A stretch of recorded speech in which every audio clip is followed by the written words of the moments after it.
اعوذ باللہ السمیع العلیم من الشیطان اللعین الرجیم بسم اللہ الرحمن الرحیم الحمد للہ رب العالمین والصلاة والسلام علی سید الانبیاء والمرسلین سیدنا و نبینا ابی القاسم محمد ثم الصلاة والسلام علی آلہ الطیبین الطاہرین المعصومین المنتجبین المہدیین المنتخبین الذین اذهب اللہ عنہم الرجس وطہرہم تطہیرا ولعنۃ اللہ علی اعدائہم اجمعین من یومنا ھذا الی یوم الدین اما بعد فقد قال الحکیم فی القرآن المجید والفرقان الحمید وہو اصدق الصادقین وقولہ الحق بسم اللہ الرحمن الرحیم افحسبتم انما خلقناکم عبثا وانکم الینا لا ترجعون۔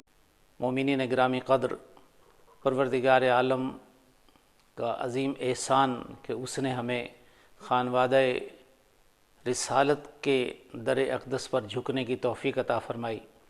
اس مالک کا جتنا شکر کریں کم ہے جس نے ہمیں در اہل بیت سے متمسک رکھا۔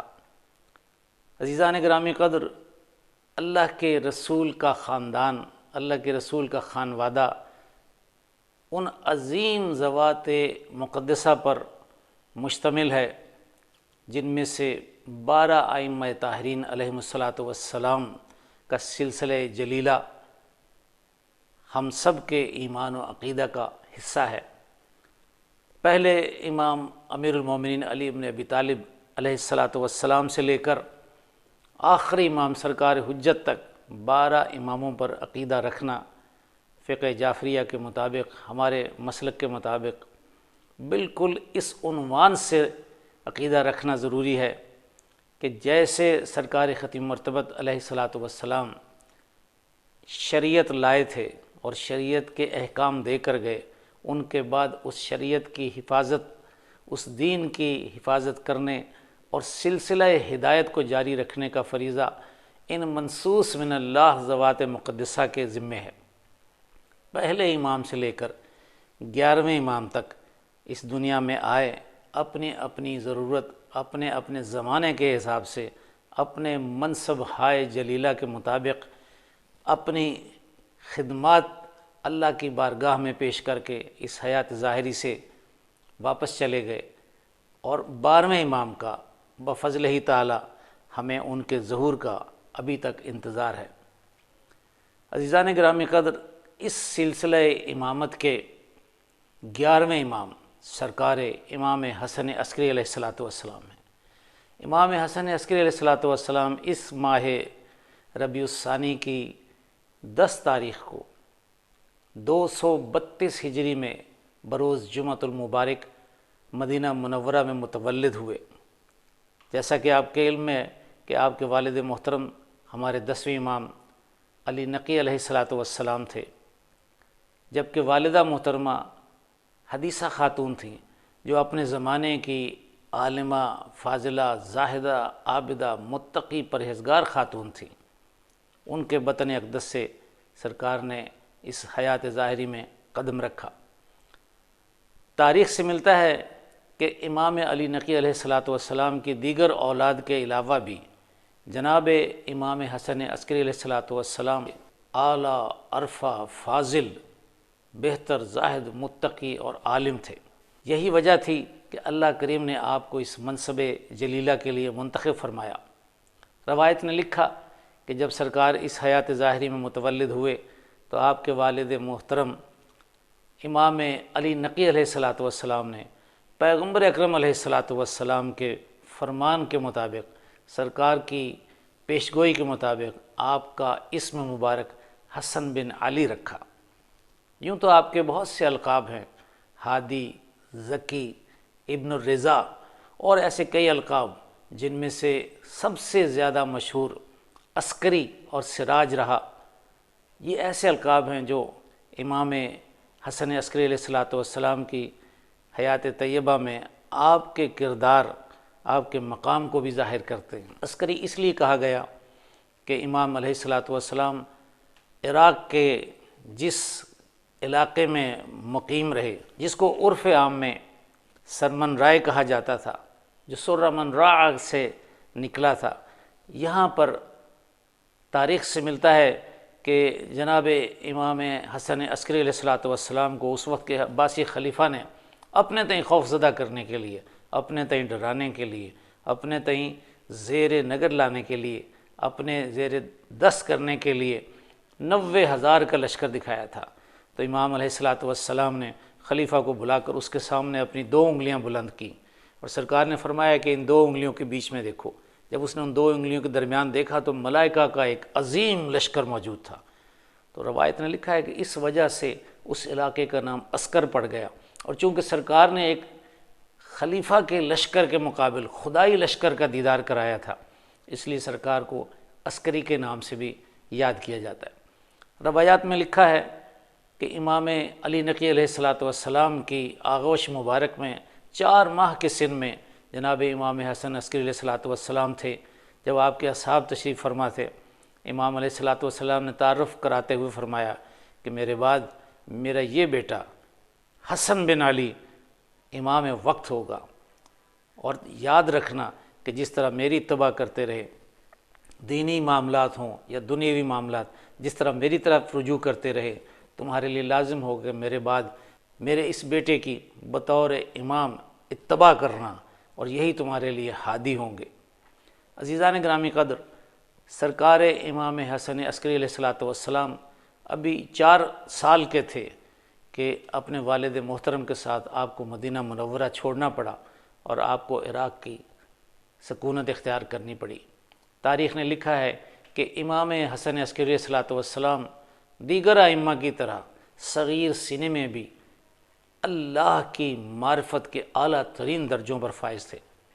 جناب بہلول دانا جو ایک عارف آل محمد تھے، ایک مرتبہ کا ذکر ہے کہ جناب بہلول گزرے راستے پر سے، انہوں نے دیکھا کہ کچھ بچے کھیل رہے ہیں، اور ان کے درمیان ایک شہزادہ نورانی چہرے والا خوبصورت چہرہ، ایسا بچہ جس کی آنکھوں سے آنسو جاری ہیں، وہ کھیلتے ہوئے بچوں کو دیکھ رہا ہے۔ جناب بہلول کہتے ہیں کہ میں خاموشی کے ساتھ قریب چل کر گیا، اور میں نے کہا شہزادے، کیا آپ بھی کھیلنا چاہتے ہیں؟ اور آپ کے پاس کھیلنے کے لیے کھلونے نہیں ہیں؟ اگر آپ حکم فرمائیں تو میں آپ کو کھلونے لا دوں۔ تو امام علیہ السلام نے انتہائی کم سنی میں اپنے عروج فکر کا، اپنے علم کا، اپنے تدبر کا، اپنے مقام کا اظہار کرتے ہوئے قرآن مجید کی یہ آیت مجیدہ تلاوت فرمائی، جس کو میں نے عنوان کلام قرار دیا تھا۔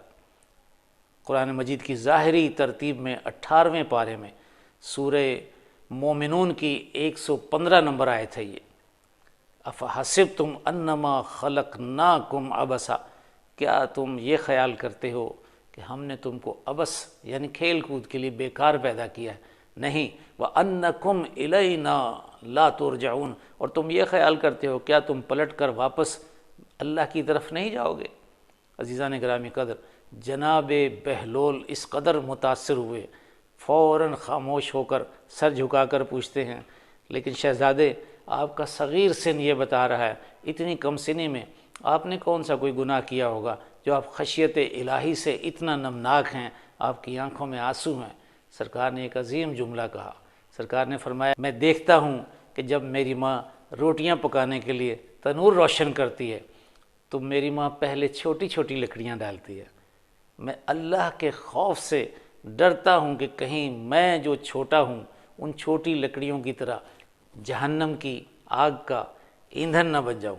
عزیزان گرامی قدر، یہ عالم تھا جناب امام حسن عسکری علیہ السلام کا صغیر سن میں۔ یعنی جو ہمارا عقیدہ ہے کہ اللہ جن کو امام بناتا ہے ان کو امام بنا کر بھیجتا ہے، اور جن کو امام بنا کر بھیجا ہے ان کو علم لدنی دے کر بھیجا ہے، وہ وارث علوم رسالت ہیں، ان کو امامت دی گئی تو شریعت اور دین کی تمام تفصیلات کے ساتھ، تاکہ ان میں سے ہر موقع پر ہر امام اپنے اپنے زمانے کی ضروریات کے مطابق عوام الناس کی، عامت الناس کی اور مسلمانان عالم کی ہدایت کا فریضہ سر انجام دے سکے۔ امام حسن عسکری علیہ السلام ابھی بچے تھے۔ روایت نے لکھا کہ سرکار امام علی نقی جو آپ کے والد محترم تھے، محو نماز تھے کہ کسی نے آواز دی کہ حسن بن علی کنویں میں گر گئے ہیں۔ لوگ پریشان تھے، حیران تھے کہ بچہ کنویں میں گر گیا۔ امام کے کانوں میں یہ آواز پہنچی، لیکن امام نے نماز جاری رکھی، خشوع و خضوع سے نماز پڑھتے رہے۔ نماز سے فارغ ہو کر جب کنویں کے قریب تشریف لائے تو سرکار نے پانی پر نگاہ کی، کنویں کا پانی بلند ہونا شروع ہوا، اور لوگوں نے دیکھا کہ صغیر سینی میں امام حسن عسکری سطح آب پر کھیل رہے تھے۔ امام حسن عسکری علیہ الصلاۃ والسلام اپنے زمانہ کے یگانہ روزگار، متقی، پرہیزگار اور عالم تھے کہ آپ جیسا کوئی ہو نہیں سکتا تھا، اس لیے کہ یہ اللہ کے منتخب کردہ امام تھے۔ دنیاوی اماموں کا سرکار کے ساتھ تقابل نہیں کیا جا سکتا، اس لیے کہ وہ انسانوں کے بنائے ہیں، جس کو اللہ نے بنا کر بھیجا ہے، جو اللہ کی جانب سے منصوص ہے ایک کار امامت کے لیے، تو وہ کیسے ان جیسا ہو سکتا ہے جیسے دنیا کے دوسرے لوگ ہوں؟ اس لیے کہ دوسروں کا علم کسبی ہے، لیکن جو علم یہ لے کر آئے ہیں وہ علم وہبی ہے، اس لیے ان کے علوم کا دوسروں سے تقابل نہیں کیا جا سکتا۔ ثقۃ الاسلام علامہ کلینی اور امام اہل سنت ملا جامی روایت کرتے ہیں کہ آپ کی خدمت میں ایک مرتبہ ایک بہت خوبصورت یمنی آیا اور اس نے ایک فرمائش کی۔ لوگ حیران تھے کہ اس نے کیا عجیب فرمائش کی۔ اس نے اپنی جیب سے ایک پتھر نکالا اور نکال کر امام کے سامنے پیش کیا اور کہا کہ اگر آپ امام وقت ہیں تو اس پر اپنی مہر ثبت کر دیں۔ روایتوں نے لکھا کہ یہ پتھر اسی خاندان کی ایک خاتون ام خانم کا تھا جو ہر زمانے کے امام کے پاس گئی اور ان کی تصدیق کے لیے ان کی مہر اس پر لگوائی۔ امام مسکرائے، پتھر لیا، اس پر اپنی مہر ثبت کر دی۔ یہ امام کا ایک ایسا واقعہ تھا کہ ساری دنیا حیران رہ گئی کہ امام نے پتھر پر مہر لگا دی۔ امام حسن عسکری علیہ الصلاۃ والسلام کے بہت سارے کارنامے اس دور میں تھے، ایک چھوٹے سے پیغام میں ان کا احاطہ کرنا ممکن نہیں ہے، لیکن پھر بھی سب سے بڑا کارنامہ یہ تھا کہ سرکار نے تفسیر قرآن فرمائی ہے، جو علماء میں تفسیر امام حسن عسکری علیہ الصلاۃ والسلام کے نام سے مشہور ہے۔ ایسی تفسیر جس کے بارے میں آج بھی علماء انگشت بدنداں ہیں۔ آپ کے زمانے میں ایک عراقی فلسفی جو اپنے زمانے کا ایک مفکر تھا، اسحاق کندی، اس کا واقعہ بڑا مشہور ہوا کہ اس نے قرآن مجید کو جب زیادہ باریکی سے پڑھا تو اس کی عقل میں کئی چیزیں نہیں آئیں۔ اس نے سمجھا کہ شاید یہ ایسا ہے کہ ایک آیت دوسری آیت کے خلاف ہے، ایک واقعہ دوسری آیت کے خلاف ہے، ایک چیز، ایک فیصلہ دوسری کا رد ہے۔ اس نے اپنے شیطانی خیال کی وجہ سے، اپنے وسوسوں کی وجہ سے تناقض قرآن بیان کرنا شروع کیے اور تناقض قرآن کے نام سے ایک کتاب لکھنا شروع کی۔ عجیب اتفاق ہے کہ اس کا ایک شاگرد امام حسن عسکری علیہ الصلاۃ والسلام کی خدمت میں پیش ہوا اور اس نے اپنے استاد کا یہ واقعہ بیان کیا۔ امام نے کہا کہ مجھے علم ہے کہ وہ اس طرح کی فضول حرکت میں مصروف ہے جس کی وجہ سے وہ گھر سے بھی نہیں نکلتا، اس قدر مصروف رہتا ہے، وہ چاہتا ہے کہ میں جلد از جلد اس کو لکھ کر لوگوں میں عام کر دوں۔ امام نے کہا لیکن ضرورت اس چیز کی ہے کہ اس کو اس کام سے روکا جائے، کہیں ایسا نہ ہو کہ وہ قرآن مجید کے بارے میں کچھ ایسی غلط باتیں ڈال دے جو امت مسلمہ کے لیے گمراہی کا باعث بنے۔ امام نے اس سے کہا کہ تو اس کا شاگرد ہے، تو اپنے استاد کے قریب ہو جا، اور اپنے استاد کے قریب جانے کے بعد ان سے کسی دن یہ سوال کر دے محبت کے ساتھ کہ استاد محترم، آپ نے قرآن مجید کی آیات کو پڑھ کر اس کا جو ترجمہ، جو تفسیر آپ اپنی سمجھ سے کر رہے ہیں، کیا آپ یقین سے کہہ سکتے ہیں کہ جس کا یہ کلام ہے اگر وہ سامنے آئے تو وہ کہے کہ ہاں میں نے یہی کہا ہے؟ اس نے کہا نہیں، ایسا تو ممکن نہیں ہے، کیونکہ یہ کلام تو اللہ کا ہے، یا کلام کسی اور کا ہے تو میں اس کو اپنے اعتبار سے لکھ سکتا ہوں، اس کے اعتبار سے نہیں لکھ سکتا۔ میں کبھی بھی یہ ضمانت نہیں دے سکتا کہ میں یہ کہوں کہ جو میں نے لکھا ہے یہ اس کے مطابق ہے جس نے اس کلام کو لکھا ہے۔ اس شاگرد نے امام حسن عسکری علیہ الصلاۃ والسلام کا بتایا ہوا سوال کرنے کے بعد اسے کہا کہ پھر یہ کرنے کا فائدہ؟ حیران ہو کر اپنے شاگرد کی طرف دیکھنے لگا، کہتا ہے کہ میں جانتا ہوں کہ میرا شاگرد ہوتے ہوئے تم اتنی عقل، اتنا شعور، اتنی دانش نہیں رکھتے کہ مجھ سے اس پائے کا سوال کر سکو، تم مجھے بتاؤ کہ تمہیں کس نے بتایا۔